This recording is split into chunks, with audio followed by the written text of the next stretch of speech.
গোগামুখত অসম প্ৰদেশ কংগ্ৰেছ কমিটিৰ সভাপতি ভূপেন বৰা উপস্থিত ৫০০ৰো অধিক লোক যোগদান কংগ্ৰেছ দলত।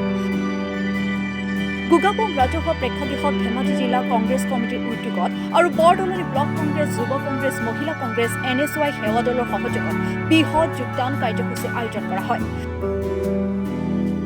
আজি উক্ত কাৰ্যসূচীত বিভিন্ন ৰাজনৈতিক দল সংগঠনৰ প্ৰায় ৫০০ৰো অধিক লোক যোগদান কৰে কংগ্ৰেছ দলত। আজি উক্তখনত অসম প্ৰদেশ কংগ্ৰেছ কমিটিৰ সভাপতি ভূপেন বৰা, জিলা কংগ্ৰেছৰ কমিটিৰ সভাপতি ভাস্কৰ দুৱাৰা, অসম প্ৰদেশ কংগ্ৰেছ কমিটিৰ কোষাধ্যক্ষ হেমহৰি পেগু, শৈলেন সোণোৱাল, লগতে জিলা আৰু ৰাজ্যিক সমিতিৰ একাংশ জ্যেষ্ঠ বিষয়ববীয়া, ব্লক পৰ্যায়ৰ একাংশ বিষয়ববীয়াসকল উপস্থিত থাকে। আপোনালোকক নমস্কাৰ জনাইছো। আশা প্ৰত্যাশা মানে হ'ল বৰ্তমান বিজেপি গভৰ্ণমেণ্টৰ যিটো শাসন ব্যৱস্থা, গতিকে আমি অধিষ্ঠিত হৈছোঁ। বিশেষকৈ নিবনুৱাসকলো অধিষ্ঠিত হৈছে আৰু তেখেতলোকৰ যিটো এতিয়া মন্দাৱস্থা চলি আছে গভৰ্ণমেণ্টৰ, আমাৰ সভাপতি মহোদয়ে কৈ গৈছে, প্ৰদেশ কংগ্ৰেছ কমিটিৰ সভাপতি মহোদয়ে তেখেতে কৈছেই, যিটো ঋণৰ বোজা আমাৰ প্ৰত্যেকজন অসমৰ নিবনুৱা তথা জনসাধাৰণে ভুগিব লাগিব পৰৱৰ্তী সময়ত। আৰু অসমৰ যিটো আৰ্থিক অৱস্থা, এই আৰ্থিক অৱস্থাৰ কাৰণে পৰৱৰ্তী সময়ত সকলো জনসাধাৰণে এটা শাসন বিচাৰি নিশ্চয় পৰৱৰ্তী সময়ত কংগ্ৰেছ দলক শাসনত অধিষ্ঠিত কৰিব।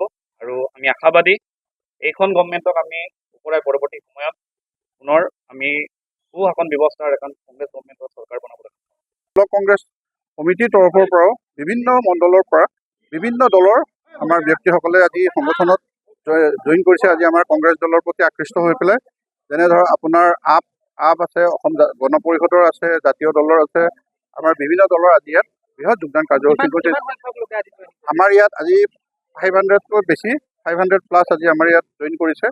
আৰু এই জইনে মানে আমাৰ অনাগত দিনবিলাকত আমাৰ বিজেপি চৰকাৰৰ প্ৰতি যে জনসাধাৰণ যে বিতুষ্ট হৈছে, জনসাধাৰণে যিটো জাত পাতৰ ৰাজনীতি কৰি পেলাই যিটো এটা ঘৃণা ৰাজনীতি যিটো সৃষ্টি কৰিছে, সেইখিনিৰ প্ৰতি জনসাধাৰণৰ যিটো এটা মনটো বেয়া হৈ গৈছে তাহাঁতলোকৰ, সেইটোৰ প্ৰতি আকৃষ্ট হৈ পেলাই আমাৰ কংগ্ৰেছ দলৰ যিটো ৰাহুল গান্ধী ডাঙৰীয়াই যিটো আমাৰ ভাতৃত্ববোধেৰে এটা নতুন ভাৰতবৰ্ষ, য'ত নেকি জাত পাতৰ ৰাজনীতি নাথাকিব, ঘৃণাৰ ৰাজনীতি নাথাকিব, এটা নতুন এটা ভাতৃত্ববোধৰ ৰাজনীতিৰ যিটো আদৰ্শ এটা ৰাজনীতি ভাৰত এটা গঢ়িবলৈ বিচাৰিছে ৰাহুল গান্ধী, সেইখিনিত আমাৰ আগবাঢ়ি যাবলৈ কাৰণে আজিৰ সভাখনৰ আমাক যথেষ্ট সহায় কৰিব।